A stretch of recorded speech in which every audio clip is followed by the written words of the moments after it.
सो आप सभी जब एग्जाम देने जाएंगे ना तो आपको कुछ इस तरीके का सेटअप मिलेगा। यहाँ पे आपको सीपीयू मिल जाएगा, आपके पास एक मॉनिटर होगा, एक माउस होगा एंड कीबोर्ड काम नहीं करेगा, लॉक है, तो इसको प्लीज़ कुछ भी छेड़ने की ज़रूरत नहीं है। अब नाउ इस पर आपको आपका जो इन्विजिलेटर है वो आपको बता देंगे, क्रेडेंशियल्स फिल कर दीजिएगा और this is the main page जो आपको दिखेगा, समय दिया जाएगा, आपको बताया जाएगा कि आप इसे पढ़िए, ठीक है ना। सारी डिटेल आपके एग्जाम की यहाँ पर होगी। मैं बस आपको एक मॉक खोल के डेमो दिखा रही हूँ। यहाँ पे लैंग्वेज का ऑप्शन होगा। जो बच्चे पूछते हैं कि मैम लैंग्वेज कब सेलेक्ट करेंगे, कहाँ करेंगे, तो भाई यहाँ पर जाकर के आप लैंग्वेज सेलेक्ट कर सकते हो। यहाँ पे अगर आपका एग्जाम हिंदी और इंग्लिश दोनों भाषा में है तो आपको भी एक लैंग्वेज यहाँ पे सेलेक्ट करनी होगी। अगर हिंदी में है तो यहाँ नीचे हिंदी भी आएगा, आप एक भाषा कोई भी सेलेक्ट कर सकते हो जिसमें आप चाहते हो कि आपका पेपर दिखे। नाउ अब ये सारे इंस्ट्रक्शंस आपने पढ़ लेने हैं और इसके बाद फिर नीचे एक ऑप्शन आता है जिसमें पूछा जाता है कि आपने सारी चीज़ें पढ़ ली हैं कि नहीं, आपके पास कोई भी ऐसा सामान तो नहीं है जो आपको एग्जाम सेंटर पर नहीं लेके आना था, हॉल के अंदर नहीं लेके आना था, आप लेकर के आए हो। ये सारी चीज़ें फिर आप यहाँ पे अप्रूव कर दीजिएगा अगर आपको ऐसा लगता है तो। और जब कहा जाएगा, टाइमर चलता रहता है यहाँ पे और इसके बाद एग्जाम स्टार्ट हो जाएगा, ठीक है, राइट। अब इस तरीके से आपका जो पेपर है वो आपको स्क्रीन पर दिखने वाला है। मैं इत्मीनान से बताती हूँ आपको कि पेपर कैसे दिखता है। आप अगर यहाँ देख सकते हैं तो यहाँ पे आपका ऊपर नाम दिखेगा, एग्जाम का नाम दिखेगा। ये देखिए टाइमर चल रहा है, जितना देर आपको मिलेगा। आपको एग्जाम में 90 मिनट्स मिलते हैं, तो यहाँ पे जैसे ही आप एग्जाम स्टार्ट करेंगे आपका टाइमर ऑन हो जाता है बेटा जी। यहाँ पे आपको क्वेश्चन दिखेगा, यहाँ पे आपको सारे ऑप्शंस सारे क्वेश्चंस यहाँ पे दिखते हैं, ठीक है। तो जैसे क्वेश्चन नंबर 1 पे रेड है, रेड का मतलब होता है नॉट आंसर्ड, ठीक है ना। तो लाइक अगर मैं मान लीजिए कि रेड वाले को छोड़ देती हूँ और यहाँ पे आपके पास नेक्स्ट और बैक करने का ऑप्शन होता है, ठीक है। लेट्स से अब हमने दूसरे नंबर का क्वेश्चन खोल लिया, अब दूसरे को भी अटेम्प्ट नहीं किया, तीसरे पे चले गए, तो देखो यहाँ पे सेकंड को भी जब अटेम्प्ट नहीं किया, आंसर नहीं दिया, तो रेड कलर दिखा रहा है, ठीक है।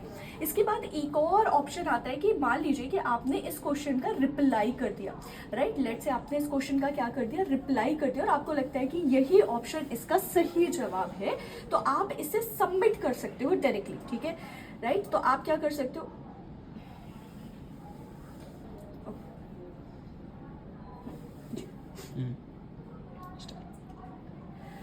ओके तो जैसे मान लीजिए कि आपको ये आंसर सही लगता है इस क्वेश्चन में, ठीक है ना। तो आपने इस क्वेश्चन को क्या किया, इस क्वेश्चन के ऑप्शन को सेलेक्ट कर लिया और इसके बाद क्या किया, यहाँ पे सेव एंड नेक्स्ट है, इस पर क्लिक करिएगा। इसका मतलब होता है कि आप इस आंसर को पक्का करना चाहते हो और अगले प्रश्न पर बढ़ना चाहते हो, ठीक है। तो हम यहाँ भी सेव एंड नेक्स्ट को मैं दिखाती हूँ। अगर आप इस ऑप्शन को हटाना चाहते हो तो क्लियर कर सकते हो, ठीक है। अगर आपको लगता है कि इस क्वेश्चन का जवाब वैसे तो 3 है लेकिन मैं आगे चल करके सोचूंगा, तो आप इसे save and mark for review कर सकते हो। और या तो आपको कोई भी जवाब नहीं देना है लेट से, और लेकिन फिर भी आपको लगता है कि ये क्वेश्चन मैं बाद में करूंगा और मेरे से क्वेश्चन मिस ना हो जाए, तो उसके लिए मार्क फॉर रिव्यू।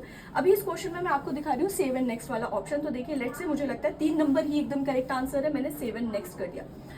अगले प्रश्न में मुझे लगता है कि भाई number 4, option number 4 is the correct answer, but मैं इसे बाद में भी जाकर के क्या करना चाहती हूँ, एक बार क्रॉस चेक करना चाहती हूँ, तो save and mark for review कर देती हूँ मैं इसे, ठीक है। और इसके बाद आगे बढ़ जाऊंगी, ठीक है। अब इस क्वेश्चन के लिए ये वाला ऑप्शन यूज करके देखते हैं, mark for review and next. इसमें मैंने कोई भी ऑप्शन अभी टिक नहीं किया, तो अगर मैं इसे इस तरीके से कर दूं, अब देखिए आप यहाँ पे ध्यान से देखिए, इसे आपने समझना होगा कि जो भी लाल रंग से क्वेश्चन दिखा रहे हैं दैट मीन्स कि आपने इन्हें आंसर ही नहीं किया है, 0 नंबर मिलेंगे।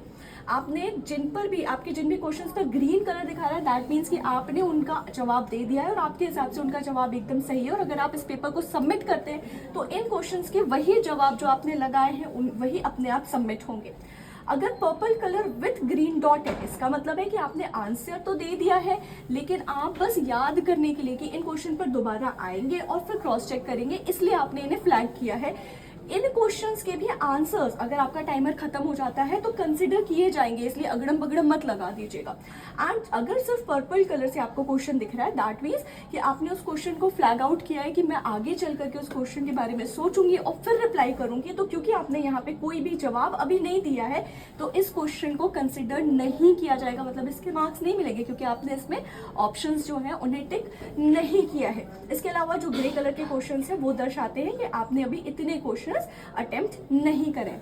फाइनली जब पेपर हो जाएगा, प्लीज इस बटन को मत छेड़िएगा, लेकिन यस ये होता है कि आपके जब 90 मिनट्स लगभग खत्म हो गए, आप अपने पेपर को सबमिट कर दीजिए और एक बार यहाँ पे फिर से आपसे पूछा जाएगा कि क्या आप चाहते हैं इस पेपर को सबमिट करना। अगर यस तो यस, नो तो नो। तो चलिए यहाँ पे यस कर देते हैं एंड दैट इज इट, आपका पेपर सबमिट हो जाएगा। अगर आप बोले कि मैम टाइमर खत्म हो गया और फिर मान लीजिए कि मैम हमने सबमिट नहीं किया, तो आपने जो भी question save and mark for review कर रखा है, ठीक है ना, वो वाले, और जो करेक्ट आंसर आपने अपने हिसाब से अटेम्प्ट किया है वो वाले question, so purple colour with Green Marc and green colour के जो क्वेश्चंस हैं उनको ही आपके फाइनल अटेम्प्टेड क्वेश्चंस माना जाएगा। I hope this session helped. If yes, let me know in the comment section और अपने दोस्तों के साथ इस वीडियो को जरूर शेयर कर देना।